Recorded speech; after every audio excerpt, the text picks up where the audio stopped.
ನಮಸ್ತೆ ನಮಸ್ತೆ ಸ್ನೇಹಿತರೆ, ಇನ್ನೊಂದು ವ್ಲಾಗ್ಗೆ ಸ್ವಾಗತ ಸುಸ್ವಾಗತ. So welcome to 60 days of 60K follower challenge ಅಲ್ಲಿ. ಇದು ಡೇ 44. ಸೊ ಮಾರ್ನಿಂಗ್ ಕೆಲಸ ಎಲ್ಲ ಮುಗಿಸ್ಕೊಂಡು ಎದ್ದಿದ ತಕ್ಷಣ ಜಿಮ್ಗೆ ಹೋದೆ. ಹೋಗಿ ನೋಡ್ತೀನಿ ಬಾಕ್ಲೆ ತೆಗ್ದಿಲ್ಲ. ಆಮೇಲೆ ಏನ್ ಮಾಡೋದು ಅಂತ ಸ್ವಲ್ಪ ಹೊತ್ತು ಯೋಚನೆ ಮಾಡ್ಕೊಂಡು ನೋಡ್ತೀನಿ. ಆಕ್ಚುಲಿ ಜಿಮ್ಗೆ ಲಾಕೇ ಹಾಕಿರಲ್ಲ ಮಧ್ಯಾಹ್ನ ಹೊತ್ತು. ನಾವೇ ಶಟರ್ ಓಪನ್ ಮಾಡಿದ್ರೆ ಸಾಕು. ನಂಗೆ ತಾಟೆ ಹೊಡೆದಿಲ್ಲ. ಆಮೇಲೆ ಹೋಗಿದ ತಕ್ಷಣ ಇವತ್ತು ಚೆಸ್ಟ್ ವರ್ಕೌಟ್ ಇತ್ತು. ಸೊ ವಾರ್ಮ್ ಅಪ್ ಎಲ್ಲ ಮಾಡ್ಕೊಂಡು ಚೆಸ್ಟ್ ವರ್ಕೌಟ್ ಬೇಕಾಗಿದ್ದು ವರ್ಕೌಟ್ ಎಲ್ಲ ಮಾಡ್ಕೊಂಡೆ.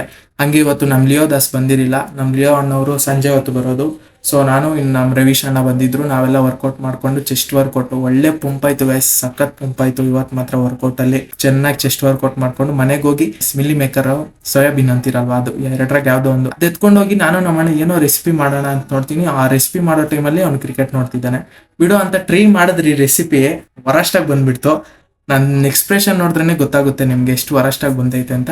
ಸೊ ಅದನ್ನ ತಿಂದು ರಾತ್ರಿಗೆ ಏನೂ ಆಗ್ಬಾರ್ದು ಅಂತ ದೇವ್ರನ್ನ ಕೊರ್ಕೊಂಡು ಇವತ್ತು ಬ್ಲಾಗ್ ಮುಗಿಸ್ಕೊಂಡೆ ಗಾಯ್ಸ್. ಸೊ ಖುಷಿಯಾಗಿರಿ. Bye, love you, ಉಮ್ಮ.